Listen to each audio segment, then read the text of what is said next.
One of the worst train disasters in our state's history happened a little more than 13 years ago in the small Aiken County town of Graniteville.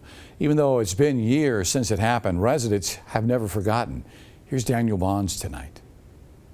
It's devastating, it's affecting everybody. During the early morning hours of January 6, 2005, a Norfolk Southern train collided with a parked train near the Avondale Mills plant.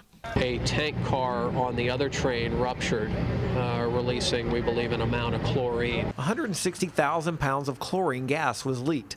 Many of the residents we spoke to had stories of that morning, but most said it was still too painful to talk about. I heard something like a whistling teakettle, and I got up and started out, and people hollered, "Get in quick, it's chemicals."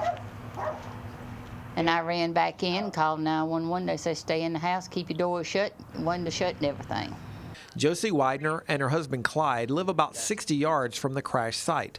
They were out of their house for 19 days after the crash, and they think about the 9 men who died that day often. Think about them all the time. I think about their families, what they're going through without them.